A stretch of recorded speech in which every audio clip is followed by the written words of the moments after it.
Good morning students. कैसे हैं आप लोग? मजे में? ठीक है। चलो, हम लोगों का कोऑर्डिनेशन कंपाउंड्स। हम लोगों का जो टॉपिक था वो था कोऑर्डिनेशन कंपाउंड्स। कोऑर्डिनेशन कंपाउंड्स में क्या होता है कि जो हम लोग अभी पढ़ चुके हैं वो है स्टार्टिंग का बेसिक्स, लिगेंड्स वगैरह क्या होते हैं, नेमिंग पढ़ चुके हैं, आइसोमेरिज्म पढ़ चुके हैं लास्ट एपिसोड्स में और उनकी प्रैक्टिस भी कर चुके हैं। उसके बाद सीएफटी, बीवीटी और स्टेबिलिटी ऑफ कॉम्प्लेक्स, ये टॉपिक भी हमने कवर कर लिया है। क्लियर? आज का जो हमारा टॉपिक है इस लेसन का सबसे लास्ट टॉपिक जिसे कहते हैं वो है ऑर्गेनोमेटेलिक कंपाउंड्स। तो आज हम लोग ऑर्गेनोमेटेलिक कंपाउंड्स को चालू कर रहे हैं। तो टॉपिक इज ऑर्गेनोमेटेलिक कंपाउंड्स। नाम से ही पता चल रहा है। ऑर्गेनो का मतलब ऑर्गेनिक, मतलब कार्बन। मेटेलिक का मतलब मेटल। तो वो कंपाउंड जिनमें मेटल सीधा कार्बन से जुड़ा हुआ हो। तो compound in which metal directly attach with compounds in which metal directly attached with carbon. वो कंपाउंड्स जिनमें मेटल सीधा कार्बन से जुड़े उन्हें कहते हैं ऑर्गेनोमेटेलिक कंपाउंड्स। क्लियर है कि नहीं? कोई डाउट है तो बोलो। अब हम आगे की बात करते हैं। जैसे एक एग्जांपल देता हूं मैं, बहुत पॉपुलर एग्जांपल है CH3MgBr, मिथाइल मैग्नीशियम ब्रोमाइड। इसे कहते हैं ग्रिग्नार्ड्स रिएजेंट। ग्रिग्नार्ड्स रिएजेंट भी इसी का ही नाम है। तो ये ऑर्गेनोमेटेलिक कंपाउंड है। क्लियर हो गया? अब इनके टाइप्स देखते हैं। तो टाइप्स में पहला है sigma bonded organometallic compound. Short में ऐसे लिख दिया बच्चों मैंने, सिग्मा बॉन्डेड ऑर्गेनोमेटेलिक कंपाउंड। नाम से पता चल रहा है वो ऑर्गेनोमेटेलिक कंपाउंड जिनमें सिग्मा बॉन्ड होता है। ठीक है ना? हेडिंग से। तो लैंग्वेज की आई थिंक बहुत ज्यादा इसमें जरूरत नहीं है। रिपीट कर रहा हूं, सिग्मा बॉन्डेड ऑर्गेनोमेटेलिक कंपाउंड का मतलब है वो ऑर्गेनोमेटेलिक कंपाउंड जिनमें सिग्मा बॉन्ड ही होता है, पाई बॉन्ड्स का नहीं होता वहां कोई रोल। जैसे एक एग्जांपल तो यही था, RMgX। RMgX ग्रिग्नार्ड रिएजेंट है। और एग्जांपल देखो तो यहां है मिथाइल लिथियम, मिथाइल के साथ लिथियम जुड़ा हुआ है। अगला है टेट्रा इथाइल लेड, TEL बोलते हैं इसको।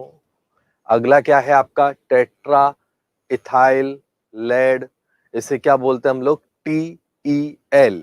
ये क्या काम आता है बच्चों? तो इस तरह के यूजफुल के काम भी, यूज भी मैं लिख देता हूं।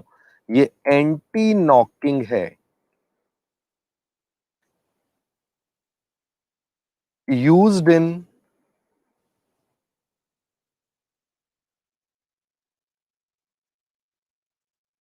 पेट्रोलियम। पेट्रोलियम में जो पेट्रोल में खड़ खड़ खड़ की आवाज आती है इंजन में, जब पेट्रोल बर्न करता है, फ्यूल बर्न करता है, तो उसको कम कराने के लिए डालते हैं। आपने सुना होगा पेट्रोल पंप पे भी लिखा होता है, अभी तो चलता नहीं है बट अभी पेट्रोल पंप पे आपने देखा होगा लिखा होता अनलेडेड पेट्रोल। मतलब वो पेट्रोल जिसमें ये केमिकल नहीं होता, लेड नहीं होता, उन्हें कहते हैं अनलेडेड पेट्रोल। क्लियर है कि नहीं? पहले कुछ साल पहले तक और 90s में और उससे पहले तक तो लेडेड पेट्रोल काफी चलता था। धीरे धीरे करके लेड क्या होता है कि उसका कंबशन नहीं हो पाता, तो वो हमारी बॉडी में जब धुएं के साथ हमारी बॉडी के अंदर जाता है तो बिकॉज ऑफ दैट वो हमारी हेल्थ के लिए हार्मफुल होता है। तो धीरे धीरे करके लेडेड पेट्रोल, जो पेट्रोल में ये केमिकल डालते थे, इसको डालना लगभग लगभग बंद कर दिया गया। क्लियर हो गया? तो अनलेडेड पेट्रोल का मतलब है कि वो पेट्रोल जिसमें ये केमिकल नहीं होता, और लेडेड पेट्रोल का मतलब है कि वो केमिकल जिसमें ये होता है। लेडेड पेट्रोल का एक फायदा क्या था कि ये फ्यूल की क्वालिटी को ऑक्टेन नंबर बढ़ा के इंप्रूव करा देता है। ये ऑक्टेन नंबर बढ़ा के फ्यूल की क्वालिटी को इंप्रूव करा देता है, इसलिए इसको बोलते हैं लेडेड पेट्रोल। दूसरा होता है अनलेडेड पेट्रोल। अनलेडेड पेट्रोल का मतलब क्या है, अगर ये नहीं डालोगे तो फ्यूल की क्वालिटी अच्छी नहीं रहेगी, माइलेज कम आएगा, इंजन जल्दी खराब होगा, आवाज ज्यादा होगी। बट इसको बंद क्यों कर दिया? क्योंकि इस लेड हमारी बॉडी के अंदर जाता है जो टॉक्सिक है, और इससे कैंसर वगैरह दूसरी जो डिजीज है वो होने के चांस बढ़ जाते हैं हेल्थ इश्यूज के कारण। तो ये एंटी नॉकिंग हो गया। इसी तरह से di ethyl mercury, di ethyl zinc, methyl ethyl आपस में कुछ भी कर सकते हो। और एग्जांपल लोगे तो tetra methyl tin, tetra methyl tin, ये सब सिग्मा बॉन्डेड के कुछ एग्जांपल्स मैंने आपको लिखे हैं। एक और है जिगलर नाटा कैटलिस्ट। क्या होता है? Triethyl aluminium, triethyl aluminium plus titanium tetrachloride, triethyl aluminium plus titanium tetrachloride, ये काम आता है। इसे कहते हैं जिगलर नाटा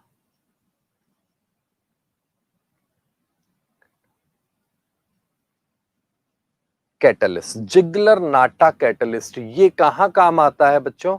तो ये पॉलीथीन बनाने में काम आता है। तो लिख देता हूं, यहां एरो लगा के लिख देता हूं, used in polymerisation of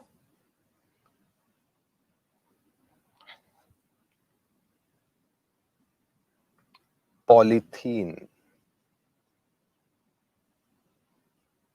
polythene, polythene के पॉलीमराइजेशन में इसको काम में लेते हैं, जिगलर नाटा कैटलिस्ट को। ठीक है, तो ये मैंने सिग्मा बॉन्डेड के कुछ एग्जाम्पल आपको बताए। कंसेप्ट क्लियर हो गया होगा। देखो कहीं भी पाई बॉन्ड के साथ कार्बन और मेटल पाई बॉन्ड के साथ कोई लिंक शो नहीं कर रहा है। अब हम देख लेते हैं पाई बॉन्डेड कॉम्प्लेक्स। तो दूसरी जो वैरायटी है वो है pi bonded organometallic compound. Pi bonded organometallic compounds का जो अगर हम बात करें तो वो ऑर्गनोमेटेलिक कंपाउंड जिनमें मेटल और कार्बन के साथ पाई बॉन्ड का लिंकेज हो। जैसे इसका बहुत अच्छा एग्जांपल आप देखो तो क्लोरीन, क्लोरीन, प्लेटिनम, क्लोरीन, ये एक एग्जांपल है इसका।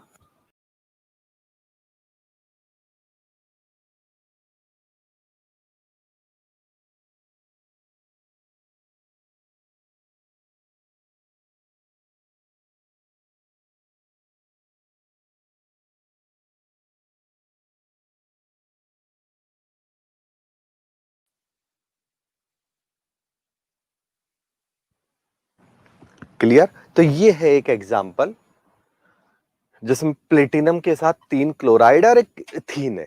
प्लेटिनम के साथ 3 क्लो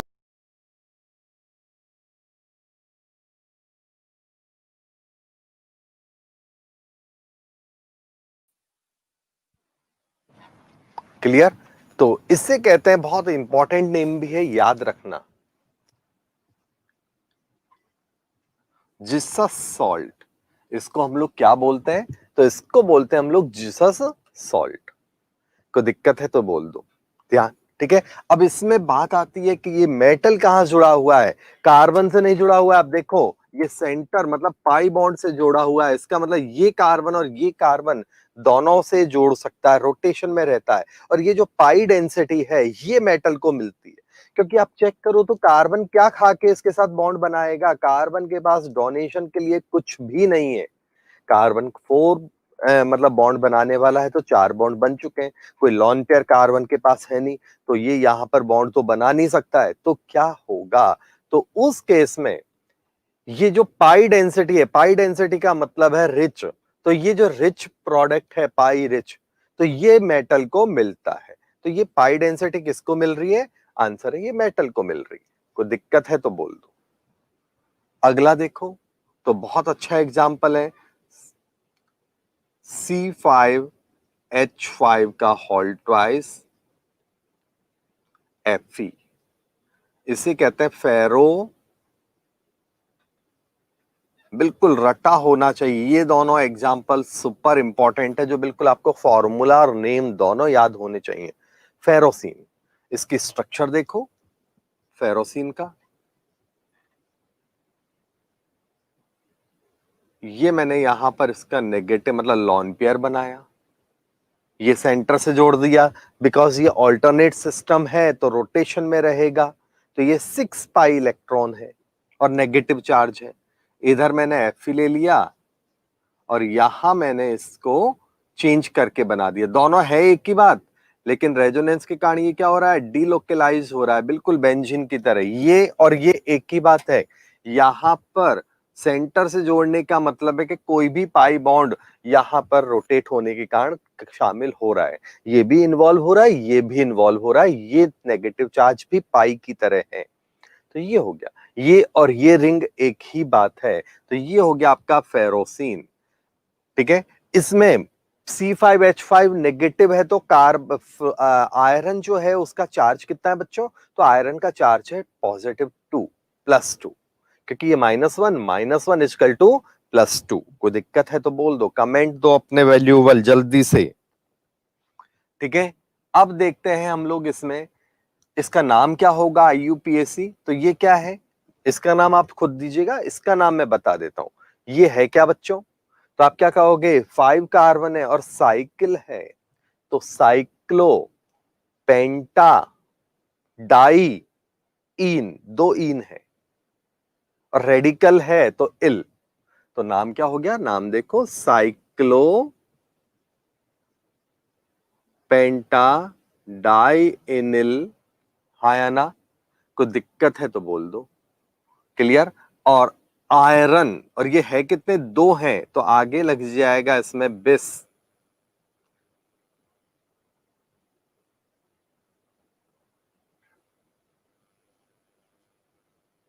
बिस साइक्लोपेंटाडाइनिल आयरन, और ऑक्सीडेशन नंबर है 2। ये फेरोसिन का IUPAC नेम हो गया। आ रहा है समझ में, अगर आ रहा है तो फटाफट अपने कमेंट दो। मेरा हैशटैग क्या है, लिखो फटाफट, याद है हैशटैग केमिस्ट्री रटना नहीं है। कोई दिक्कत, यस। अब देखते हैं हम लोग इसके बाद अगला एक और एग्जांपल लो। ये सैंडविच स्ट्रक्चर भी कहलाती है बच्चों, बिकॉज देखो एक रिंग, ये ऊपर मान लो ब्रेड मान लिया, नीचे एक रिंग, ये भी ब्रेड की तरह मान लिया, और बीच में क्या है, सैंडविच का मसाला, तो आयरन क्या है, या मसाले की तरह काउंट हो रहा है। क्लियर है कि नहीं, तो बन गया ये सैंडविच स्ट्रक्चर। चले हम आगे। अब देखो अगला है आपका बेंजीन वाला। ये बेंजीन है, क्रोमियम बेंजीन की पाई डेंसिटी के साथ जुड़ेगा, बार बार बताने की जरूरत नहीं है, कार्बन के पास लॉन पेयर देने का ऑप्शन है नहीं, तो बेंजीन क्रोमियम क्या होगा, बेंजीन की डेंसिटी के साथ जुड़ेगा, ये बन गया। इसे क्या बोलते हैं हम लोग, ये भी सैंडविच स्ट्रक्चर है, dibenzene chromium, die benzene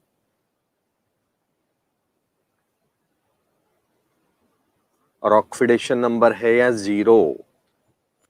तो ये कुछ पाई बॉन्डेड जो कॉम्प्लेक्स है उनका एग्जांपल मैंने आपको दिया। स्पेशली ये 2 तो आपको बिल्कुल याद होने चाहिए। ये दो एग्जाम्पल तो एकदम बिल्कुल पोपट की तरह जिसे कहते हैं ना, वो आपको पता होने चाहिए। कोई दिक्कत है तो बोल दो। अगला तीसरा जो वैरायटी है वो है sigma pi bonded organometallic compound. वो ऑर्गेनोमेटेलिक कंपाउंड जिनमें सिग्मा और पाई दोनों का लिंक होता है, और इसके बहुत अच्छे एग्जाम्पल्स हैं मेटल कार्बोनिल। मेटल कार्बोनिल जो होता है वो सिग्मा पाई बॉन्डेड के बहुत अच्छे एग्जाम्पल्स हैं। देखो एग्जाम्पल तो आपको पता है, निकिल टेट्रा कार्बोनिल हो गया, आयरन पेंटा कार्बोनिल हो गया, कोबाल्ट, ऐसे तो खूब सारे एग्जाम्पल्स आप ले सकते हो। ठीक है ना, ये डायमर है, ये मोनोमर है। क्लियर? ठीक है। अब देखो यह सिग्मा पाई बॉन्डेड कैसे होता है वो देखो। तो यहां पर ये जो आपका मेटल है, ये पहले कार्बन मोनोऑक्साइड का स्ट्रक्चर समझो, तब जाके आपको समझ में आएगा। ऑक्सीजन के 6 इलेक्ट्रॉन हैं और कार्बन के 4 इलेक्ट्रॉन है, ये हुए। अब ये ऑक्सीजन तो अपना पाई डेंसिटी मतलब लॉन पेयर कार्बन को दे रहा है। क्लियर? क्योंकि कार्बन का ऑक्टेट पूरा करना है, तो ऑक्सीजन तो अपना लॉन पेयर कार्बन को दे रहा है बच्चों। अब ये कार्बन क्या कर रहा है, मेटल के जो ऑर्बिटल्स हैं, मान लो ये डी ऑर्बिटल्स बनाए मेटल के, थोड़ा गैप देख के बनाता हूं ज्यादा अच्छा समझ में आएगा। तो मेटल के जो डी ऑर्बिटल्स हैं,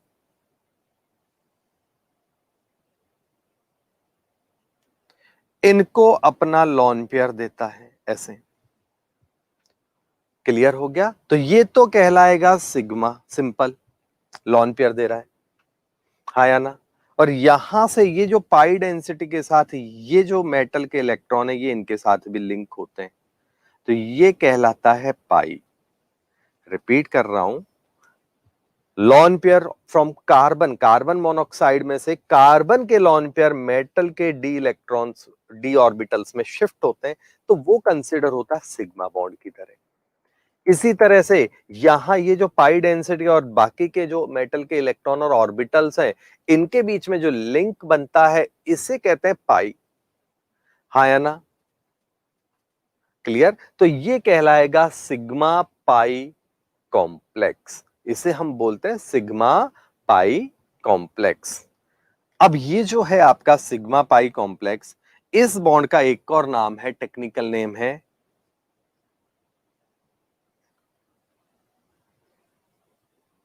सिनर्जिक बॉन्ड। इस बॉन्ड का एक और नाम क्या है, सिनर्जिक बॉन्ड। हो गया क्लियर? कोई दिक्कत है तो बोल दो। तो ये सिनर्जिक बॉन्डिंग भी इसी को ही बोलते हैं हम लोग। बताइए क्या हालचाल है आपके, समझ में आया?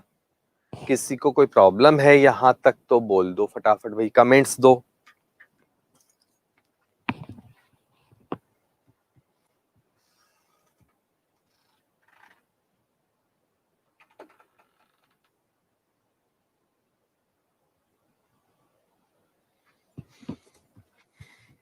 Clear? Very good.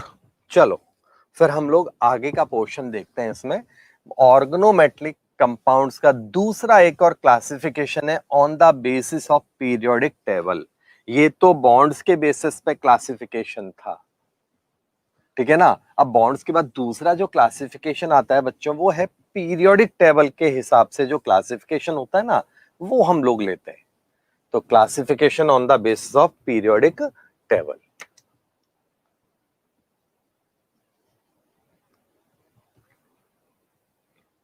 Classification on off periodic table, बहुत सिंपल है। ये तो पीरियोडिक टेबल का आपको आइडेंटिफिकेशन होना चाहिए। तो पहला है आपका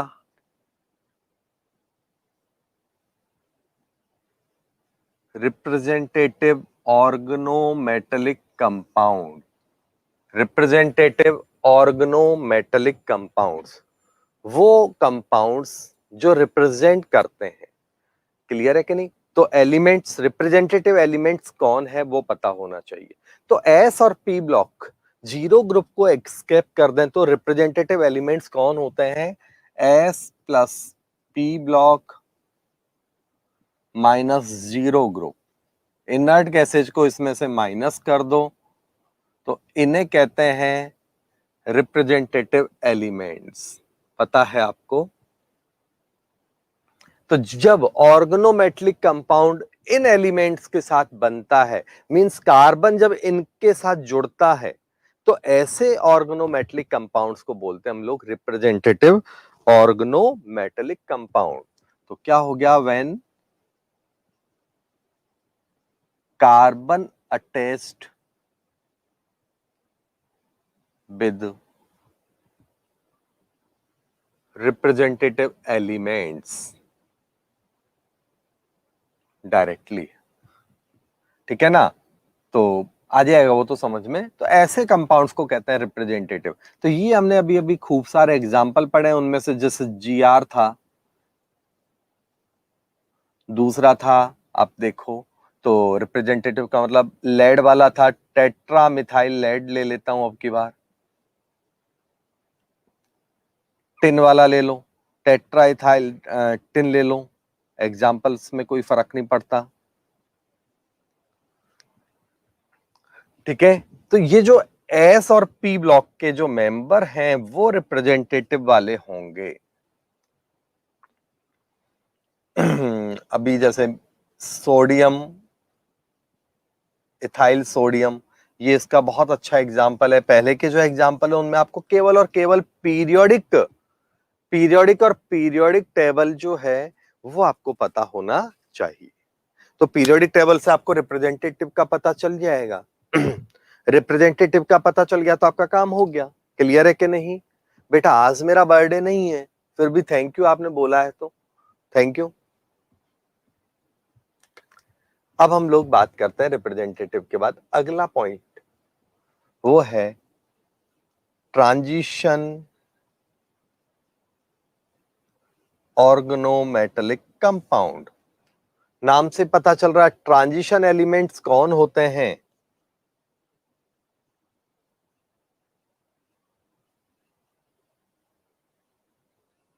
D and F block. D block F block के भी ट्रांजिशन में ही आते हैं, इनर ट्रांजिशन कहते हैं। है तो खानदान वही ना। तो डी और एफ ब्लॉक के जो होते हैं वो ट्रांजिशन में आते हैं एलिमेंट्स।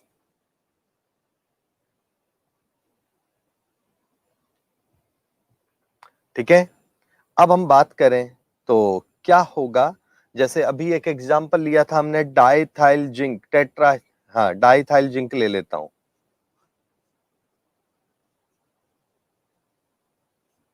डाइथाइल मर्क्यूरी मिथाइल भी ले सकता हूं। क्लियर है कि नहीं? जिसका सॉल्ट फॉर्मूला, जिसका सॉल्ट, क्लियर, फेरोसिन। ये कुछ एग्जांपल्स मैंने ट्रांजिशन ऑर्गेनोमेटेलिक कंपाउंड्स के लिख दिए। क्लियर हो गया? कोई डाउट है तो बोल दो। तीसरा जो टाइप होता है वो है आपका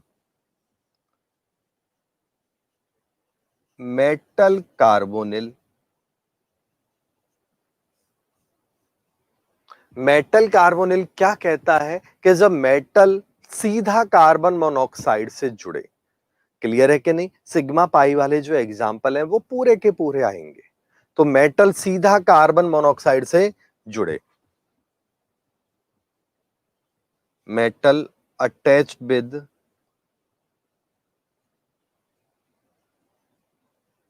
कार्बन मोनोऑक्साइड, ठीक है ना? सिग्मा पाई कॉम्प्लेक्स होते हैं। तो ये कौन से कॉम्प्लेक्स होते हैं? तो आंसर है इनको कहते हैं सिग्मा पाई कॉम्प्लेक्स। अभी अभी जो एग्जाम्पल लिए थे वो सब इसमें डाल दो, ठीक है? जैसे Fe2CO का हॉल 9, Mn, मेटल कार्बोनिल थे ना, निकिल वगैरह वगैरह, Mn CO का हॉल 5, जिंक CO का हॉल 4। ये कुछ एग्जाम्पल्स मैंने इनके लिख दिए। तो ये हम लोगों ने पढ़ा ऑर्गेनो मेटेलिक कंपाउंड्स। होप यहां तक का आपको क्लासिफिकेशन और एग्जाम्पल्स और कंसेप्ट आपको समझ में आ गया होगा।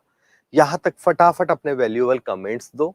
कोई प्रॉब्लम है कि समझ में आ रहा है पूरी ढंग से? जल्दी से बोल दो भाई।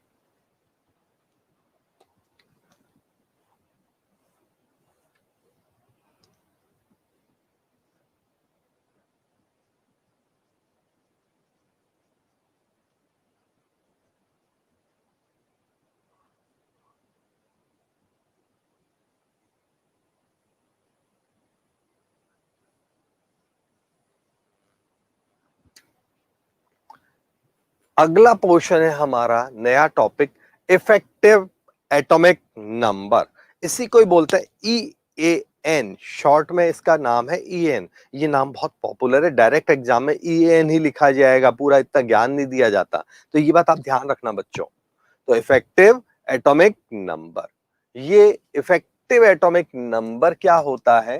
तो देखो, बुक्स में फॉर्मूला लिखा होता है एटॉमिक नंबर। मैं पहले बुक का फॉर्मूला ले लेता हूं। एटॉमिक नंबर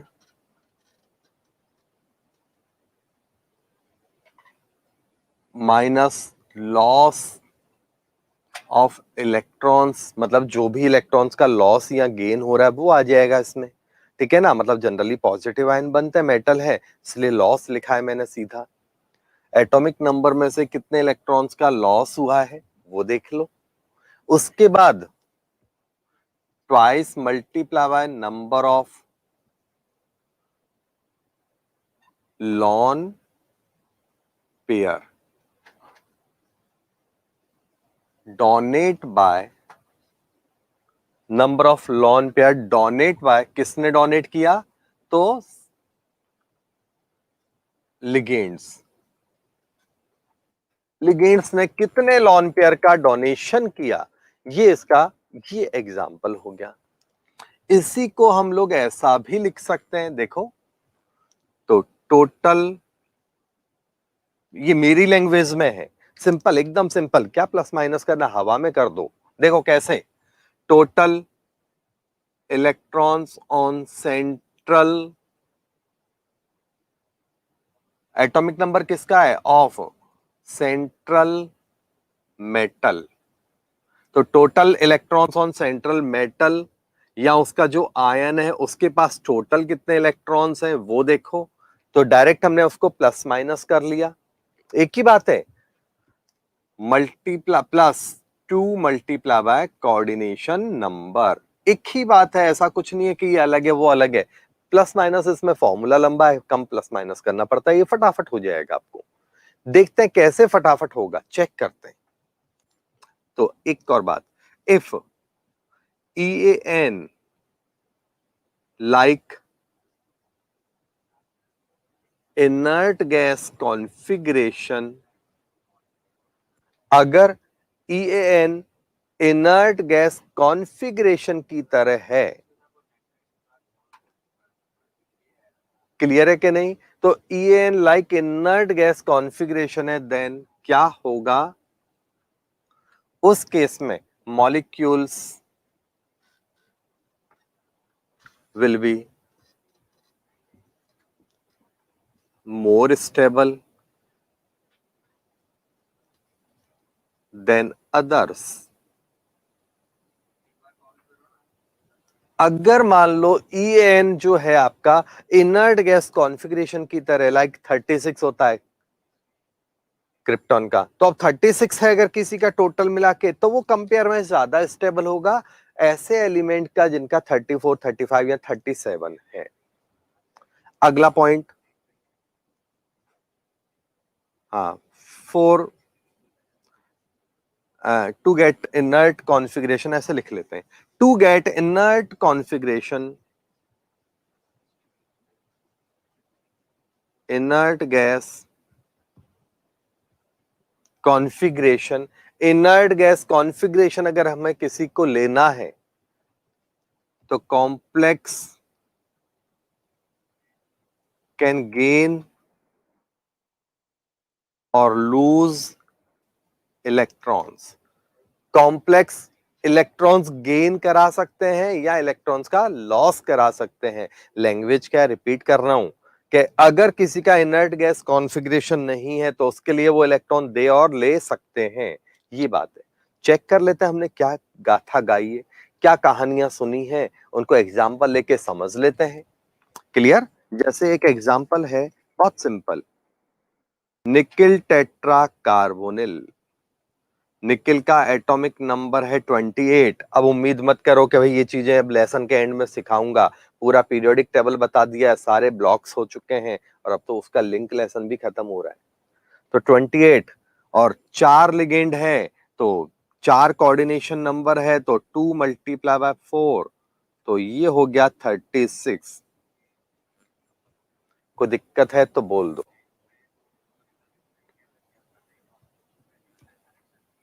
Mn पेंटा कार्बोनिल। तो Mn पेंटा कार्बोनिल क्या होता है? Mn का है 25, ऑक्सीडेशन नंबर 0 है। ऐसा नहीं कि कार्बोनिल ही लेने, और भी एग्जांपल लूंगा, शांति रखो। Mn ये है और 2 मल्टीप्लाई बाय 5 तो हो गया ये 10, तो हो गया 35। क्लियर हो गया कि नहीं हो गया भाई? जल्दी से बोल दो। तो ये 36 है और ये 35 है। अब इसके लिए क्या करेगा? इसके पास दो ऑप्शन है, Mn के साथ CO का होल 4, सॉरी, ये इलेक्ट्रॉन दे भी सकता है, ध्यान से सुनना, और ये इलेक्ट्रॉन ले भी सकता है। तो उस केस में क्या हो गया? -1 है तो यहाँ 25 प्लस 2 मल्टीप्लाई बाय 10, सॉरी 5, देखो समझना, 25 और 5 2 जा 10 और प्लस एक इलेक्ट्रॉन तो हो गया ये 36। ये स्टेबल है, ये कम स्टेबल है, ये वाला आयन फॉर्म में ज्यादा स्टेबल है। जबकि यहां पर अगर हम देखें तो MnCO का होल 5 पॉजिटिव। ठीक है, इस केस में क्या होगा? 25 प्लस 2 मल्टीप्लाई बाय 5, यहां तक तो वही है। -1, पॉजिटिव का मतलब होता है इलेक्ट्रॉन्स का लॉस, नेगेटिव का मतलब गेन करा लो, पॉजिटिव का मतलब भगा दो। तो क्या हो गया? 34। तो ये मॉलिक्यूल उतना ज्यादा पॉपुलर और स्टेबल नहीं है। ये जो लाइन लिखी है आगे, ये समझ में आई बच्चों आपको? स्टेबिलिटी फैक्टर EN का स्टेबिलिटी में ये बताया भी था, लेकिन मैंने कहा था अलग से पढ़ेंगे तो समझाया नहीं था वहां पर। अभी मैंने आपको समझा दिया। इट मींस यहां पर कौन सा रास्ता ज्यादा अच्छा है? Mn पेंटा कार्बोनिल, इससे MnCO5 नेगेटिव बनना प्रेफर होगा। यहां पर नेगेटिव बनना प्रेफर होगा बाय गेन ऑफ इलेक्ट्रॉन। अब ऐसा कब होगा? जब वो इलेक्ट्रॉन लेगा। तो जो इलेक्ट्रॉन लेता है वो खुद रिड्यूस होता है, सो ये ऑक्सीडाइजिंग एजेंट की तरह बिहेव करेगा क्योंकि खुद इलेक्ट्रॉन लेके रिड्यूस हो रहा है। तो so consider as oxidising agent. किसकी तरह काउंट हो रहा है? ऑक्सीडाइजिंग एजेंट की तरह। कोई डाउट है तो बोल दो। चले हम आगे, कोई डाउट है तो बोल लो।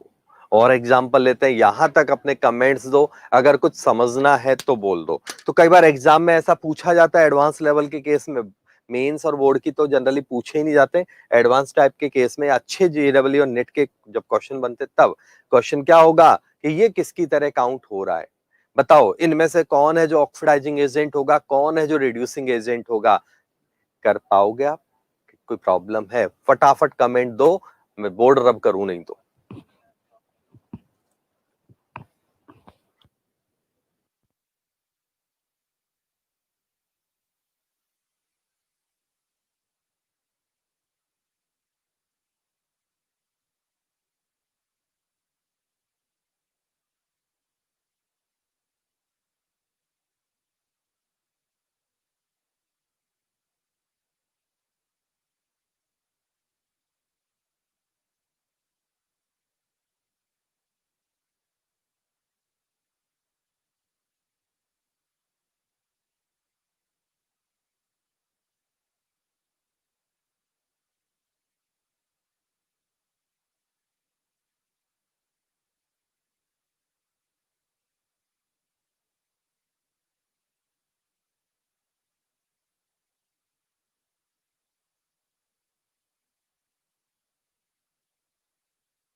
क्लियर सबको? No doubt, very good.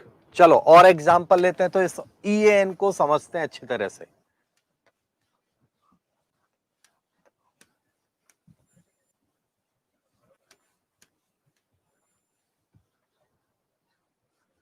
Effective atomic number के 2-3 एग्जांपल और कुछ लेते हैं, अच्छी खासी सी प्रैक्टिस करते हैं, ठीक है ना।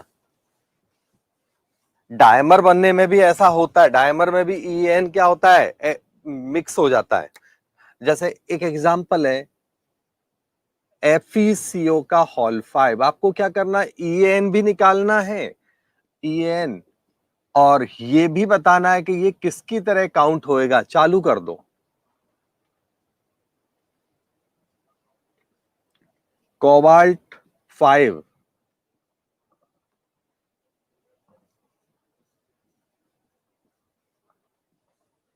ये कुछ लिख रहा हूं, चालू करो बच्चों।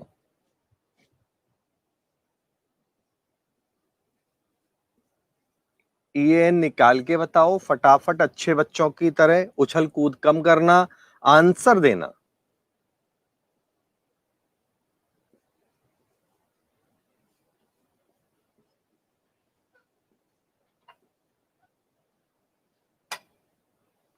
कार्बोनिल में ये भी बताना कि वो ऑक्सीडाइजिंग एजेंट है या रिड्यूसिंग। नॉन कार्बोनिल कंपाउंड में ये बताने की जरूरत नहीं है कि वो किसकी तरह है, कार्बोनिल में ही आपको ऐसा बताना है बच्चों। क्लियर?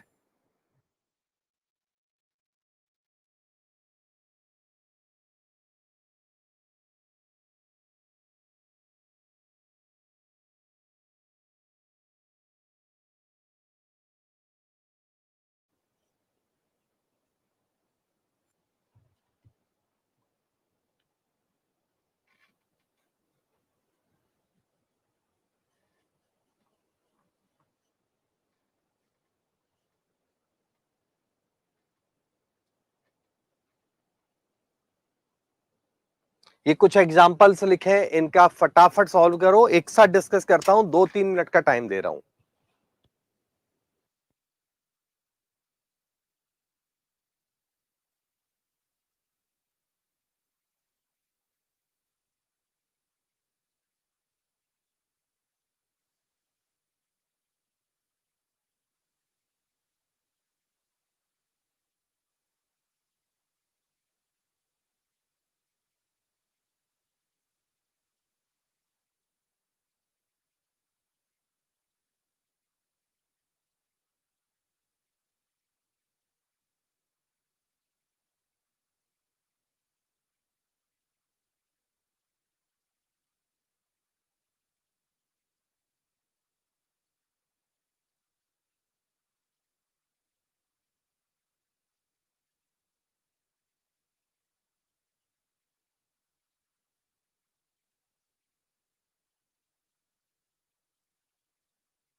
चेक करो भाई, 26 है टोटल, क्योंकि चार्ज नहीं है, और 2 मल्टीप्लाई बाय 5 मतलब 36 हो गया।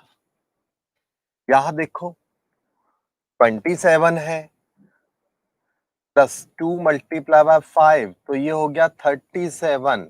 अब ये क्या करेगा, 37 है तो यहां से एक इलेक्ट्रॉन का लॉस करेगा, क्योंकि इनर्ट होना है, तो -1 इलेक्ट्रॉन, तो हो जाएगा एक इलेक्ट्रॉन दिया, तो ये हो गया पॉजिटिव।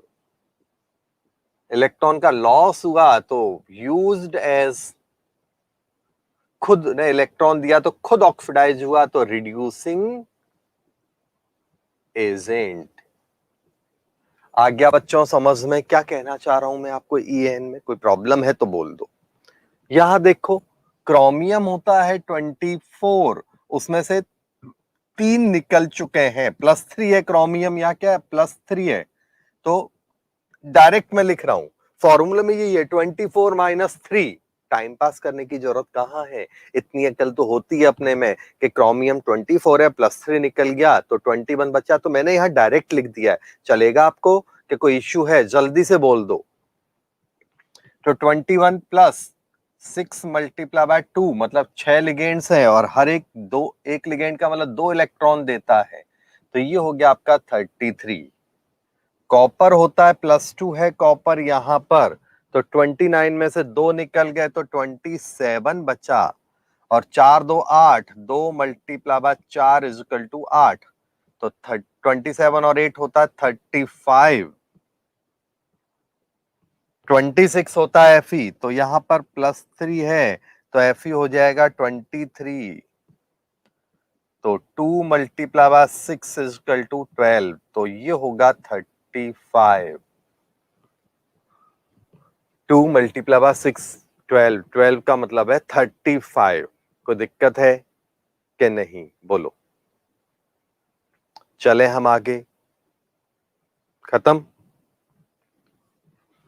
Mn के साथ अगर हम बात करें तो Mn जो होता है +3 है यहां पर, तो 25 में से 3 निकल गए तो 22, और 6 multiply by 2 is equal to, sorry 2 multiply by 6 is equal to 12,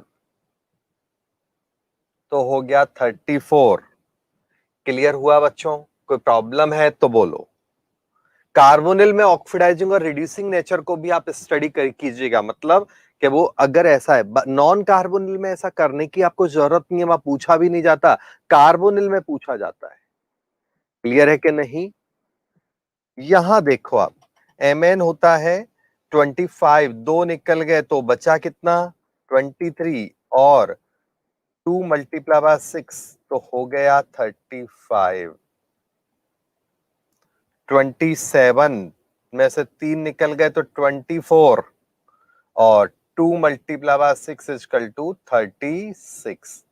hope आपको EAN वाला कंसेप्ट समझ में आया होगा। कोई दिक्कत है तो बोल दो। EAN रूल आया समझ में आपको कि नहीं आया? जल्दी बोलो। चले हम आगे, बराबर। नेक्स्ट देखो आप, अगर कई बार क्या होता है, बायडेंटेड लिगेंड होता है। बायडेंटेड लिगेंड का मतलब, जैसे मैंने एक एग्जांपल लिया, CrOX का होल 3 -3, तो इसका EN निकालो। Mn En का होल 3 +3, इसका En निकालो। कोबाल्ट ऑक्स का -3, निकालो En। जल्दी से, ये 3 क्वेश्चंस और निकाल लो फटाफट।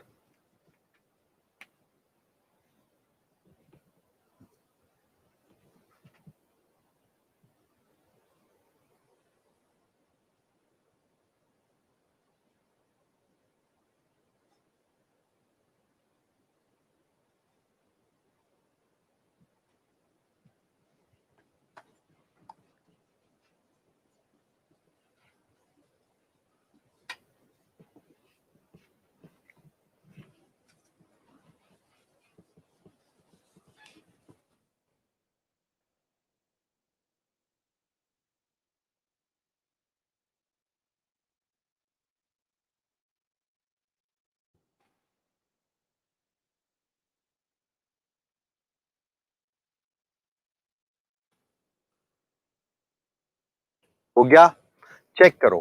क्रोमियम का ऑक्सीडेशन नंबर है यहाँ +3, तो 21 डायरेक्ट लिख रहा हूं, और कोऑर्डिनेशन नंबर इसका लिगेंड, तो देखो कई बुक्स में लिगेंड लिखा होता है, बच्चा यहाँ फंस जाता है, तो लिगेंड्स पे नहीं जाना। टोटल कितने लॉन पेयर दे रहा है, ले रहा है, मतलब कोऑर्डिनेशन नंबर, तो इसका कोऑर्डिनेशन नंबर बच्चों 6 है, तो डायरेक्ट लिख रहा हूं 2 × 6, तो ये हो गया आपका 33।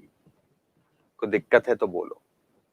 कोबाल्ट होता है 27, उसका ऑक्सीडेशन नंबर 3 है, 27 में से 3 जाएंगे तो क्या होएगा 24। और ऑक्स का ये वाला जो केस है, ये वाला ऑक्स का जो केस है, यहां पर क्या होता है 2 × 6, तो ये हो गया 36। प्रॉब्लम है कि नहीं है, जल्दी से बोलते जाओ। Mn का मतलब होता है 25, तो Mn +3 है तो 22, और 2 × अगेन कोऑर्डिनेशन नंबर 6 है, क्योंकि ये बायडेंटेड के एग्जाम्पल है तीनों के तीनों, तो ये हो गया आपका 34। जल्दी से बोल दो भाई।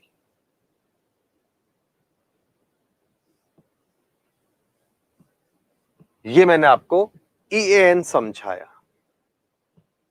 कोई दिक्कत है तो बोल दो।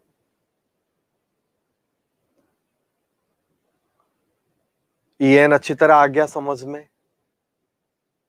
अब हम लोग यहां पर एक इंपॉर्टेंट टॉपिक है मेटल कार्बोनिल, तो मेटल कार्बोनिल का स्टेबिलिटी देखते हैं।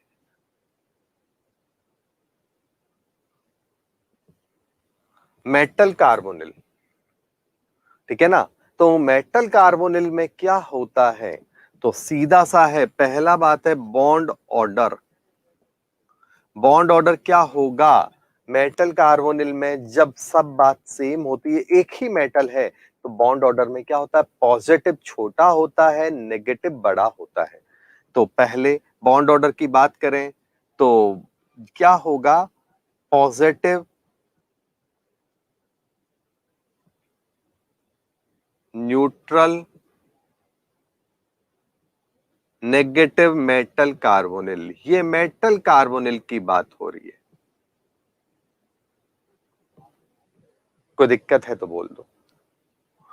यहां पर अगर मैं यहां पर बॉन्ड लेंथ की बात करूं, तो बॉन्ड ऑर्डर के साथ स्टेबिलिटी भी देख सकते हो। EAN का बात तो अपनी जगह है,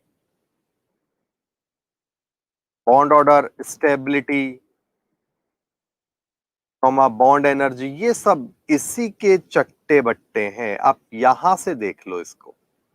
क्लियर हो गया बच्चों? ये तो एक पॉइंट हो गया। अब अगर हम बात करें बॉन्ड लेंथ की, तो बॉन्ड लेंथ में क्या होगा, तो बॉन्ड लेंथ उल्टा होता है, पॉजिटिव छोटे होते हैं, न्यूट्रल उससे बड़े होते हैं। सिंपल पीरियोडिक टेबल ही चल रहा है ये, बट यहां पर बच्चों को लगता है कि सर ने ऐसा पढ़ाया नहीं है, हम क्वेश्चंस कैसे करें। और उसके बाद नेगेटिव मेटल कार्बोनिल, ये बॉन्ड लेंथ की बात हो गई। क्लियर है कि नहीं? जैसे अगर आपसे कहा जाए कि MnCO का होल 5+ है, MnCO का होल 5 है, और MnCO का होल 5- है। क्लियर है कि नहीं? तो यहां पर कौन क्या होगा, जल्दी से बोलो भाई।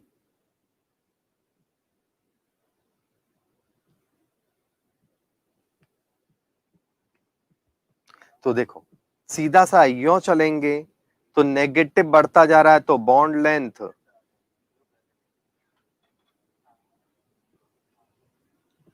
तो बॉन्ड लेंथ ऐसे चलने पर नेगेटिव बढ़ता जाएगा, मतलब बॉन्ड लेंथ बढ़ेगी, बॉन्ड एनर्जी घटेगी, स्टेबिलिटी घटेगी, बॉन्ड ऑर्डर कम होगा। एक एग्जाम्पल मैंने आपको ये दिया, ऐसा नहीं कि यही, आप मर्जी हो जिसके साथ इस बात को कंपेयर कर सकते हैं। तो एक और एग्जाम्पल हम लोग ले लेते हैं, CO कोबाल्ट के साथ 5 पॉजिटिव, कोबाल्ट के साथ 5 और कोबाल्ट के साथ 5 नेगेटिव। सेम लॉजिक लगेगा, कर लोगे आप लोग बच्चों? कोई इश्यू है किसी को तो फटाफट बोल दो।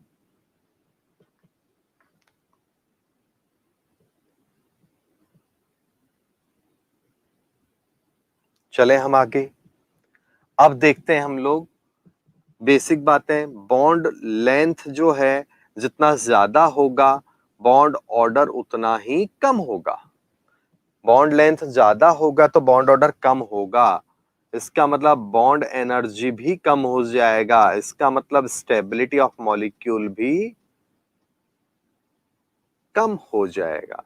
तो ये एक पीरियोडिक टेबल का बेसिक है जो मैंने यहां पर आपको रिवीजन में लिख दिया है।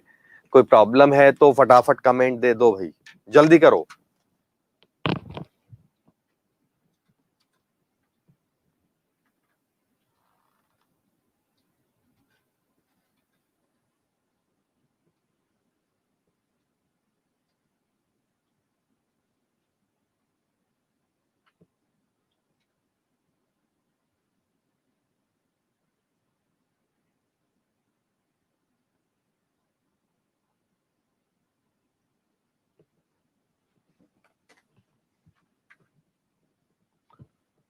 नो दिक्कत।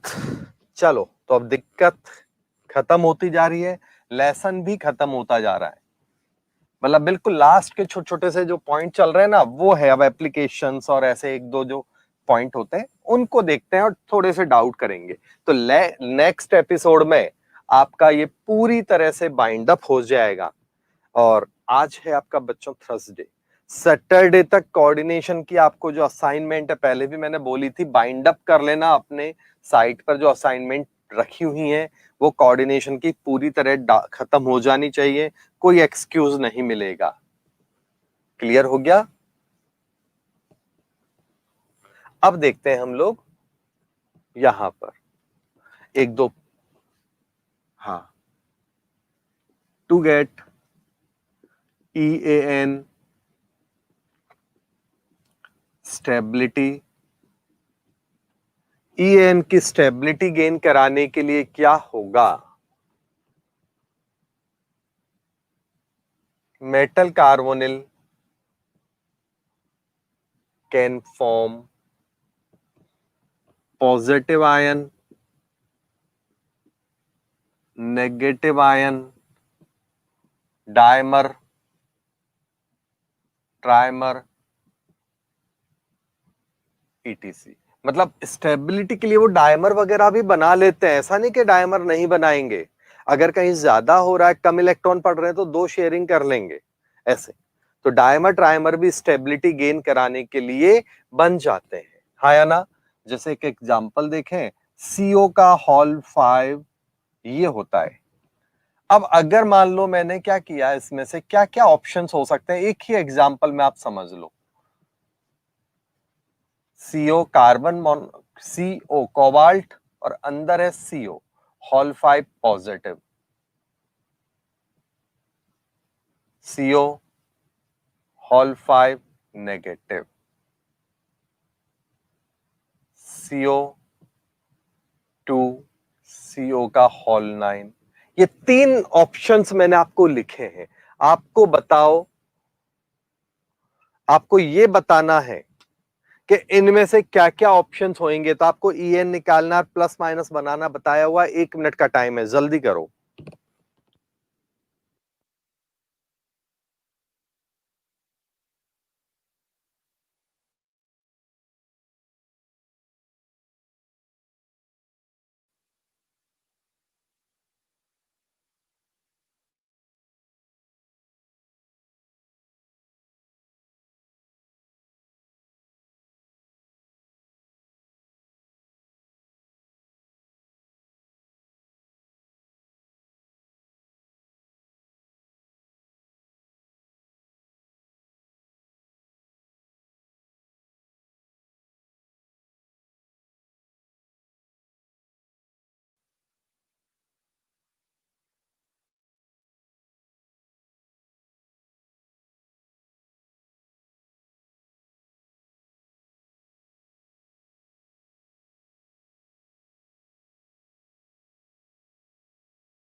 हाँ, अपलोड करने का बोल दिया अभी, तो आज ही अपलोड हो जाएगा बच्चों कोऑर्डिनेशन के क्वेश्चन बैंक और मॉड्यूल्स।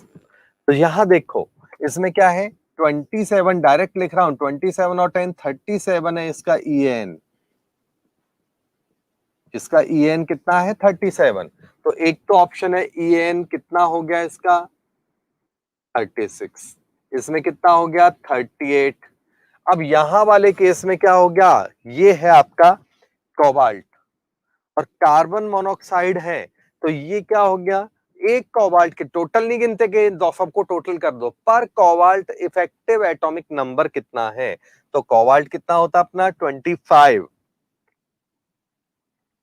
प्लस 4 तो सबके बीच में आ जाएंगे, तो 2 मल्टीप्लाई बाय 4 प्लस 1 शेयरिंग वाला, तो क्या हो गया बोलो।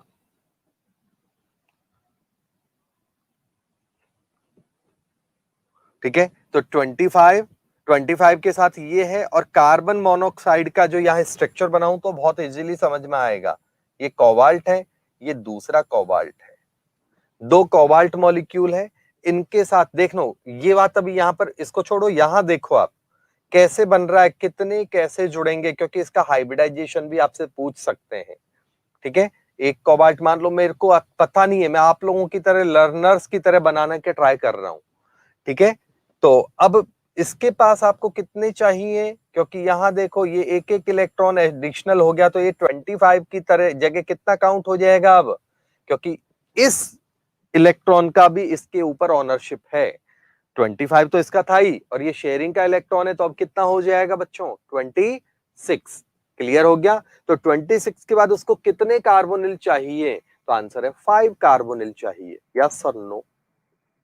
क्लियर है सबको, ठीक है। तो 5 कार्बोनिल कैसे जुड़ेंगे, अगर मैं जोश में 5 कार्बोनिल एक की तरफ ऐसे जोड़ दूं, तो भाई इसका क्या होगा, ये तो कुपोषण का शिकार हो जाएगा, क्योंकि एक को ज्यादा और एक को कम तो हम कर नहीं सकते, गलत है ये स्ट्रक्चर। क्लियर है कि नहीं, मैं आपके हिसाब से, जैसे आप लर्नर हैं उस तरह से स्ट्रक्चर बना के बता रहा हूं कि भाई डायरेक्ट बनाऊंगा तो फिर आप कहोगे कि सर हमें कैसे पता चले, तो मैं मान लो कि आपकी जगह स्टूडेंट हूं मैं, और मैं कैसे ट्राई कर रहा हूं। क्लियर हुआ कि कोई डाउट है, तो अनसिमेट्रिकल स्ट्रक्चर्स नहीं चलेगी, ध्यान रखना। तो अब मैं क्या कर सकता हूं, अगर मैं ऐसा रखूं, तो देखो इसके पास 25 और एक 26, तो इसके खुद के हो गए 25 प्लस 1 और 4 मल्टीप्लाई बाय 2, तो ये हो गया 8, ये हो गया 26, ये हो गया 34। क्लियर है कि नहीं बोलो। अब कार्बोनिल ग्रुप ऐसे अगर शेयरिंग कर ले तो काम हो जाएगा, एक ऑप्शन। क्लियर है कि नहीं,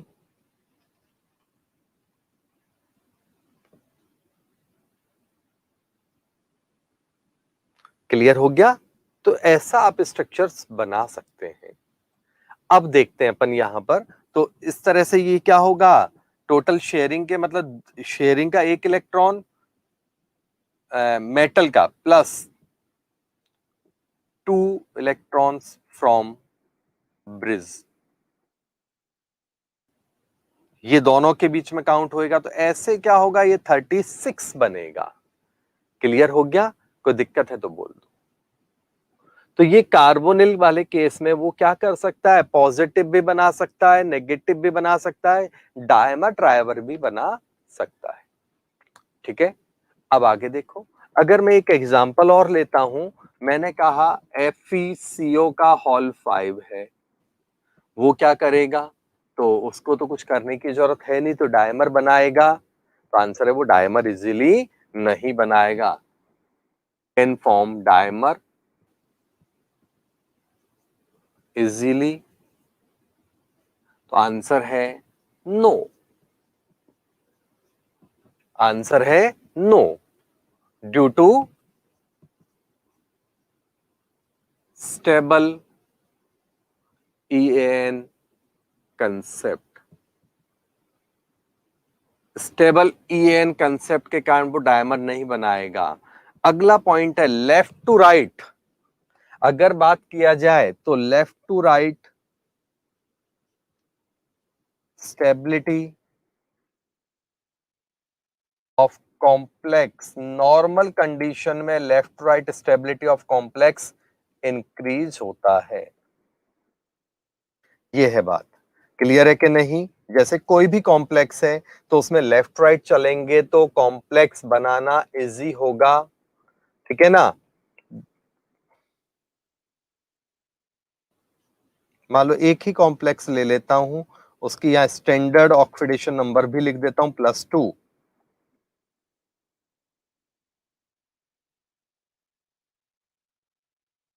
ये हर कॉम्प्लेक्स में अगर मैं लेऊं तो ऐसे +2 ऑक्सीडेशन नंबर के हिसाब से, क्योंकि स्ट्रेंथ ऑफ कॉम्प्लेक्स तो सब में सेम है अभी।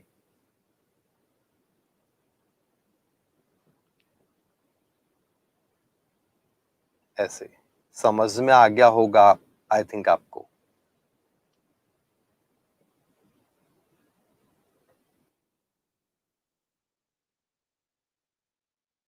ये हो गया आपका ये वाला कंसेप्ट। फटाफट देखो, कमेंट दो।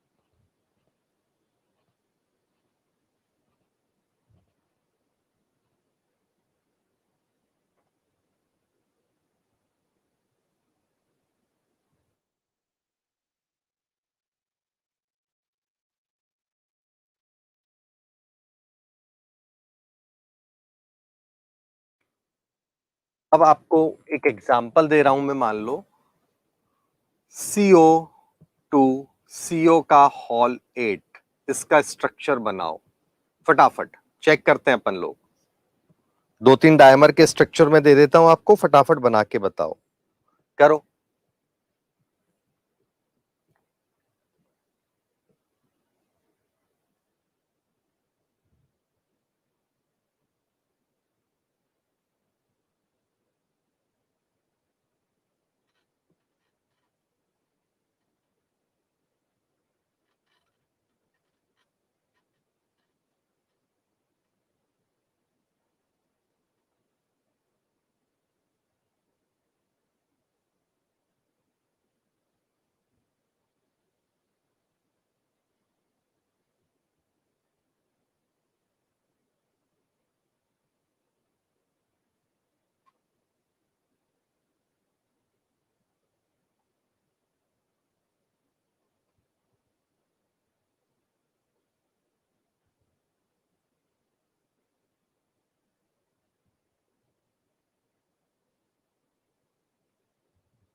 एक और करो। Fe2CO का हॉल 9 स्ट्रक्चर बनाओ, ट्राई करो।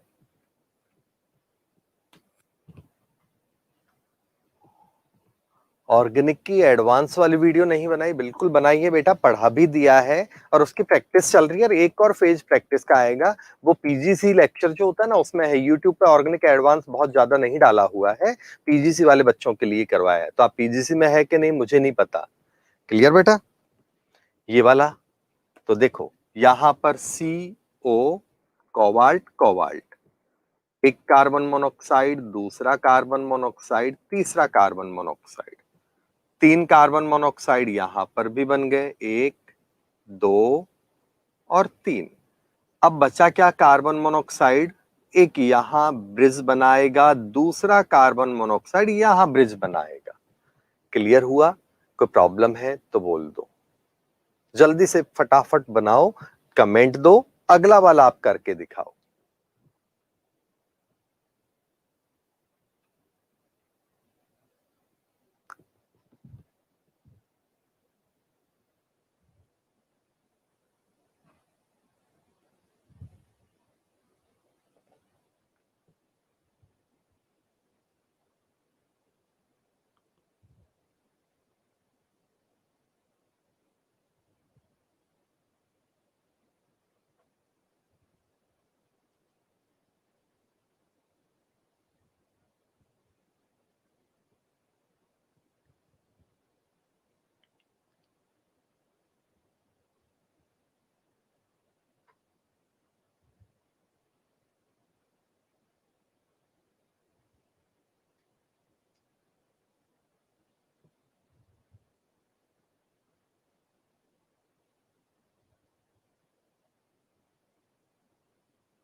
ये वाला स्ट्रक्चर देखो, Fe, Fe, CO, CO, CO, 3 CO यहां आएंगे, 1, 2, 3।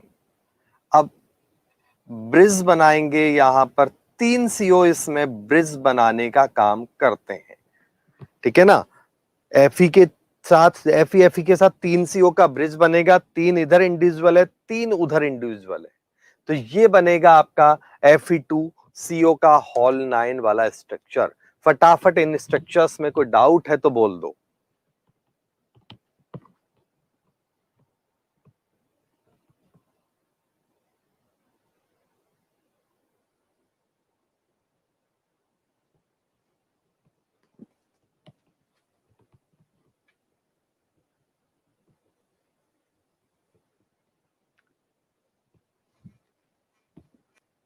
मैराथन पार्ट 2 की जरूरत नहीं है, क्योंकि मैराथन पार्ट 1 में जितना भी थ्योरी कराना था मेंस लेवल तक एटलीस्ट और निट लेवल तक उतना करवा दिया है बेटा, ठीक है ना। तो मैराथन पार्ट 2 की जरूरत नहीं है, क्योंकि थियोरेटिकल पोर्शन तो हो गया। अब उसके बाद तो प्रैक्टिस वाला पोर्शन है जो हम लोगों का ऑलरेडी चल रहा है पार्ट वाइज एपिसोड्स में, as well as advance level है या एकदम A1 क्वालिटी की प्रैक्टिस चलती है हम लोगों का। पीजीसी जो एपिसोड चलते हैं, जो स्टूडेंट हमारे पेड वर्जन में है उन लोगों के लिए यूट्यूब पर सब कुछ अवेलेबल नहीं होता, बट मैराथन जो लेक्चर है 12 घंटे का, उसमें एटलीस्ट बोर्ड आपका पूरा कवर होगा, JEE और निट विद चैलेंज कवर होगा। पार्ट 2 की उसमें जरूरत ही नहीं है। प्रैक्टिस है तो आप सेल्फ भी कर सकते हो, नहीं तो फिर मेरे जो यूट्यूब पर पार्ट वाइज एपिसोड पड़े हुए हैं 1-1 घंटे के या 1.5-1.5 घंटे के जो लेक्चर वाले, उनमें आपको टॉपिक वाइज भी कवर कर रखा है। क्लियर हो गया बच्चे? एप्लीकेशंस लेते हैं हम लोग ऑफ कॉम्प्लेक्स कंपाउंड्स। बहुत ज्यादा है, इंपॉर्टेंट है ये coordination.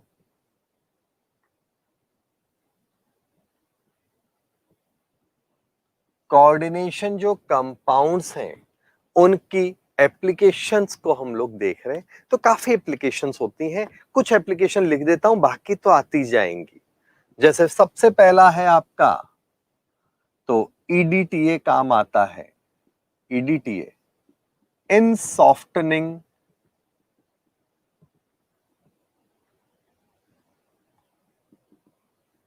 Of hard water. Hard water को सॉफ्ट वाटर में बदलने में EDTA का यूज आता है। क्लियर हो गया बच्चों? तो हार्ड वाटर जो होता है EDTA के साथ रिएक्शन करता, तो EDTA उसके कैल्शियम और मैग्नीशियम आयंस को अपने साथ कैप्चर करा लेता है। तो ये है EDTA की एक बहुत अच्छी एप्लीकेशंस। दूसरा जैसे आप देखो, in haemoglobin of blood, blood का जो हीमोग्लोबिन होता है, Fe+2 ions are present. Blood के हीमोग्लोबिन में जो आयंस होते हैं वो सबको पता है, ब्लड में आयरन होता है, आयरन की अगर कमी हो जाएगी तो हमें एनीमिया डिजीज हो जाती है, उसी के कारण बॉडी पार्ट्स को ऑक्सीजन नहीं मिल पाता। ये तो सबको पता है, छोटे बच्चे को पता होता है। अब फंस जाते हैं, कई बार क्वेश्चन पूछ लिया ब्लड के हीमोग्लोबिन में क्या होता है, ऐसा क्वेश्चन कई बार पूछा जाता है।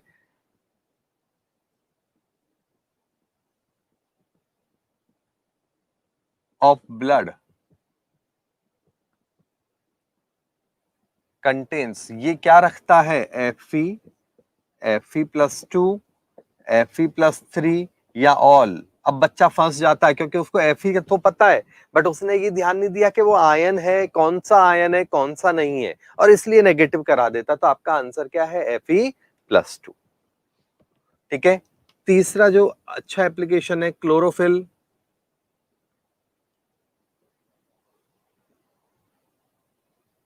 Of plants contains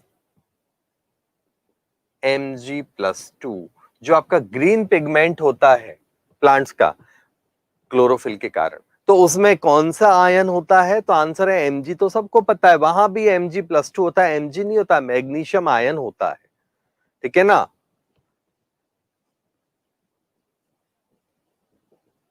vitamin B12 में कोबाल्ट+2 होता है। ठीक है। यूज्ड, ये कंपाउंड क्या काम आते हैं, यूज्ड इन टाइट्रेशंस। टाइट्रेशन में भी क्या होता है, कॉम्प्लेक्स बनते हैं। जब आप टाइट्रेशन की रिएक्शंस लिखेंगे तो कॉम्प्लेक्स बनते हैं।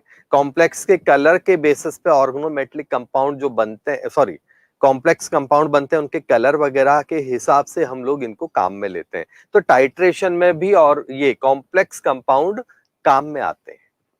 ठीक है। अगला है इन मेटलर्जी, जैसे मॉन्ट्स प्रोसेस लिख देता हूं, मॉन्ट्स प्रोसेस।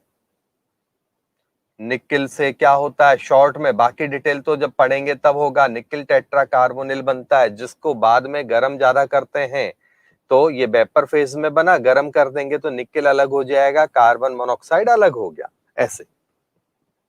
दूसरा लीचिंग,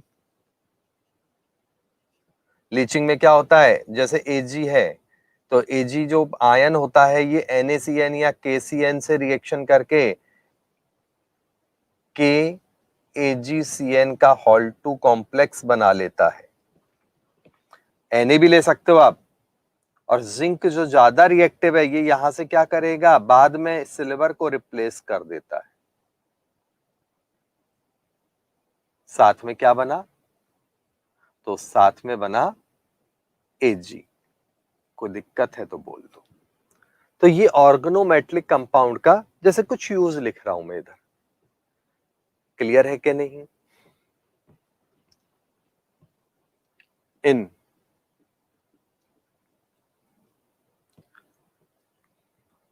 एस्टिमेशन ऑफ सॉल्ट्स या बेसिक रेडिकल्स, सॉल्ट रेडिकल्स के एस्टिमेशन में by help of complex formation, different colour formation. कैसे पता चलता है, कॉम्प्लेक्स बनता है जिससे अलग अलग कलर आते हैं। तो अलग अलग कलर आने के कारण क्या होता है, हमें ये पता चलता है कि यहां पर कौन सा कॉम्प्लेक्स है कौन सा नहीं है। एक एग्जांपल दे रहा हूं, Fe+3 का जब कहीं पर है KCNS डाल दोगे, पोटेशियम थायोसाइनेट, तो FeSCN का हॉल 3 बन जाता है। बाद में ये कॉम्प्लेक्स में और बदलता है, वो आगे की बात है। तो ये क्या हो गया, ब्लड रेड कलर आ गया।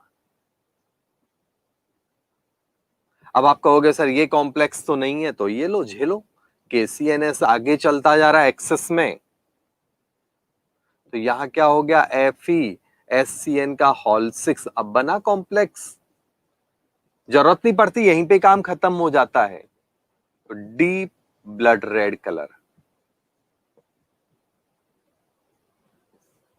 ब्लड रेड कलर क्या हो जाता है, डार्क हो जाता है। तो ये कॉम्प्लेक्स फॉर्मेशन में काम आ रहा है। हो गया क्लियर? तो ऐसे बहुत से एग्जाम्पल पढ़ेंगे अपन, एक अलग से सॉल्ट एनालिसिस का यूनिट पढ़ेंगे जो कोऑर्डिनेशन डी ब्लॉक वगैरह का ही एक पार्ट है, आपके ऑफिशियल सिलेबस में नहीं होता, मैं अलग से कराऊंगा उसको। तो यहां पर वहां पर एंजॉय करेंगे इन सब चीजों को। कोई दिक्कत है?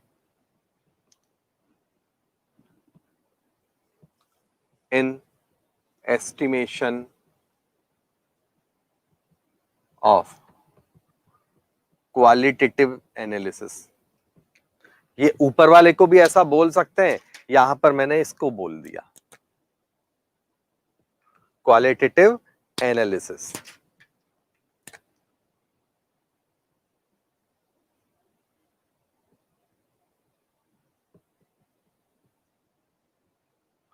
Organic as well as inorganic type, दोनों टाइप के क्वालिटेटिव एनालिसिस में इनको यूज लेते हैं। हाँ या ना? कोई डाउट है तो बोल ही जाओ। ठीक है, अगला एज ऑक्सीडाइजिंग, बहुत सारे यूज है, ऐसा नहीं कि एक दो यूज है, तो मैं झलकी दिखा रहा हूं आपको। ऑक्सीडाइजिंग कॉमा रिड्यूसिंग एजेंट्स, जैसे आप देखो ऑक्सीडाइजिंग एजेंट के कुछ एग्जांपल लिख रहा हूं जो कॉम्प्लेक्स है। केमनोफोर बहुत पॉपुलर है, K2Cr2O7 बहुत पॉपुलर है, हाँ या ना? तो ये बहुत अच्छे ऑक्सीडाइजिंग एजेंट है, और भी है लेकिन ये बहुत अच्छे ऑक्सीडाइजिंग एजेंट है। रिड्यूसिंग एजेंट में कौन आएगा?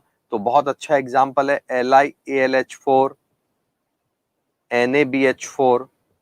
क्लियर है कि नहीं? तो ये जैसे बहुत पॉपुलर रिड्यूसिंग एजेंट है। तो ये मैंने कुछ ऑर्गेनोमेटेलिक कंपाउंड्स की एप्लीकेशंस दी। आया बच्चों समझ में? किसी को यहां तक कोई प्रॉब्लम है तो बोल दो। अब हम ये कह सकते हैं कि लेसन ऑलमोस्ट फिनिश हो गया है। ऐसे छोटे छोटे डाउट्स के साथ जो टॉपिक हैं, जो बाकी रह गए होंगे, तो वह अगली क्लास में हम लोग बाइंड अप कर देंगे। नेक्स्ट एपिसोड इसका प्रैक्टिस सेशन के साथ लास्ट एपिसोड होगा। यहां तक अपने कमेंट दो, अदरवाइज क्लास खत्म करने का टाइम हो गया है। तो फटाफट अपने वैल्यूएबल कमेंट दो। समझ में आया? अब मजा तब आएगा कि जब आप खुद डाउट लेके डाउट में से डिस्कस करोगे, तब मजा आएगा, क्योंकि डाउट तो मैं पहले भी करा चुका हूं प्रैक्टिस। तो अगले एपिसोड में अच्छे लेवल के डाउट करेंगे तो मजा आएगा। ठीक है ना? और उसके लिए आपको एक बार थ्योरी पढ़ के आना है और अपने हिसाब से प्रीवियस ईयर के और असाइनमेंट्स कंप्लीट करके आना है। तो मिलते हैं अगले एपिसोड में जल्दी ही। ठीक है, थैंक यू।